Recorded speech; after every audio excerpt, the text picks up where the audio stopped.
बच्चों, कैसे हैं आप सभी? आई होप अच्छे होंगे, राइट? चलिए, मैं हूँ प्रजापति चैनल पे आप सभी को स्वागत करती हूँ और आज मैं आपके लिए लेकर एक्सरसाइज 7 पॉइंट को क्वेश्चन नंबर 7। तो प्लीज ध्यान समझना बच्चों, छोटा सा सम है और इम्पोर्टेंट है और साथ ही लाइक शेयर करना मत भूलिएगा। ओके, आइए स्टार्ट करते हैं। देखिए क्या कहना है इस क्वेश्चन में, बिंदु ए के निर्देशांक ज्ञात कीजिए जहां ए बी एक वृत्त का व्यास है जिसका केंद्र 2, -3 है तथा बी के निर्देशांक 1, 4 दिए गए, राइट? तो सबसे पहली बात तो ए बी एक व्यास है, वो भी वृत्त का। तो पहले हमें वृत्त बनाना होगा, वहां पर हम ए बी भी लिख लेते हैं, दो बिंदु बना लेते हैं। तो देखिए एक छोटा सा मैंने वृत्त बनाया है। अब बीच सेंटर में केंद्र से होते हुए व्यास जा रहा है, राइट? इसे नाम देंगे बिंदु को ए और इसे नाम देंगे हम बी, और बी सेंटर में ये हो जाएगा केंद्र ओ। तो यहां तक कोई डाउट? ए भी हमारा व्यास हो गया, केंद्र ओ हो गया। अब हमें क्या दे रखा है, जिसका केंद्र 2, -3 हो। तो केंद्र क्या है? ओ, क्योंकि हमें इसका नाम नहीं दिया था, हमने मन से ओ ले लिया। तो केंद्र का जो निर्देशांक दे रखे वो दे रखे 2, -3।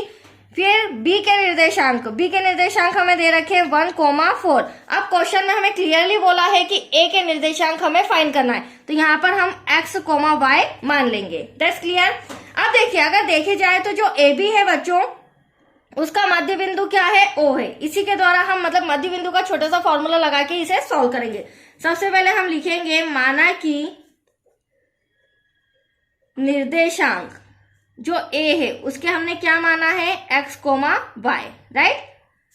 अब चूंकि o जो है वह AB का, मैंने अभी आपको बोला था जो o है वह AB का क्या है?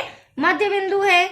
तो यहां पर हम फॉर्मूला लगाएंगे, इसीलिए AB का मध्य बिंदु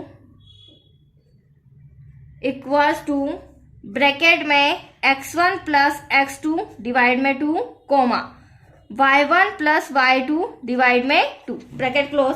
अब यहाँ पर आप देख सकते हैं, ये छोटे से फॉर्मूले से मैं x और y जो निर्देशांक है वो ला के बताती हूँ, राइट? अब आप यहाँ देख रहे होंगे बच्चों, x1 x2 कैसे लाएंगे। तो मैंने पहले भी समझाया है, ये मेरा x1 है, ये मेरा y1 है, ये x2 और ये y2। और मध्य बिंदु AB का मध्य बिंदु क्या है? 0। तो यहाँ पर मध्य बिंदु के निर्देशांक आ जाएंगे, मतलब कि यहाँ पर लिखेंगे हम 2, -3 क्योंकि ये मध्य बिंदु है। अब x1 हो जाएगा हमारा x, जिसमें प्लस करना है 1 को। तो यहाँ पर हो जाएगा x + 1 डिवाइड में हो जाएगा 2, ऐसा का ऐसा। ठीक वैसे ही y1 और y2, तो y + 4 हो जाएगा यहाँ पर। तो y + 4 डिवाइड में हो गया 2। अब देखिए यहाँ पर ध्यान से समझिएगा आप, चूंकि ब्रैकेट में x और y आ रहे हैं तो अब इसके आगे तो कैलकुलेशन सॉल्यूशन हो नहीं सकता है। तो अब हम क्या करेंगे, आप देख सकते हैं जो भी निर्देशांक होते हैं तो पहले वाला x का निर्देशांक होता है और दूसरे वाला y का निर्देशांक होता है। तो यहाँ पर क्या करेंगे, हम इस 2 को x + 1 के बराबर रखेंगे, राइट? और -3 को हम रखेंगे y + 4/2 के बराबर। क्यों? क्योंकि ये हमारा x निर्देशांक है और -3 y का निर्देशांक है। तो यहाँ पर हम पार्टीशन कर लेते हैं। देखिए यहाँ पर हो जाएगा हमारा x + 1 डिवाइड में 2 इक्वल्स टू हो जाएगा 2। ठीक है, ऐसे ही y + 4 डिवाइड में 2 इक्वल्स टू में हो जाएगा -3। अब ये डिवाइड सॉल्व करके हम x और y का मान ले आएंगे जो कि हमारे निर्देशांक है, राइट?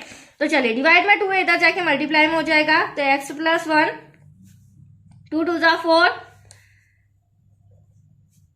प्लस का 1 इधर आके क्या हो जाएगा? माइनस का 4 में से 1 जाएगा, एटलीस्ट आया हमारा 3। तो देख सकते हैं आप x के निर्देशांक तो आ चुके हैं, वेरी सिंपल।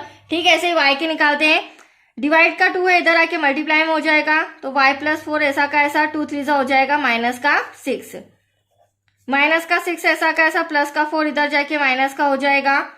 माइनस माइनस होगा प्लस बच्चों, बट साइन माइनस का। तो 6 और 4 10 हो गया और हमारा साइन किसका आया? माइनस का। अब आप देख सकते हो जो हमसे क्वेश्चन कहा गया था, x और y निर्देशांक ज्ञात कीजिए बिंदु P के। तो यहाँ लिख लेते हैं हम लास्ट में, अतः निर्देशांक a ब्रैकेट में x, y। तो a ब्रैकेट में x के प्लेस पर हम क्या लिख देंगे? 3, y के प्लेस पर लिख देंगे हम -10। तो ये आपके निर्देशांक आ चुके हैं, यही हमें फाइंड करना था बच्चों। तो चलिए, ये सम छोटा सा मैंने बदला था, कंप्लीट हो चुका है। अब नेक्स्ट वीडियो मिलेगा आपको क्वेश्चन 8 से रिलेटेड। ओके, थैंक यू बच्चों।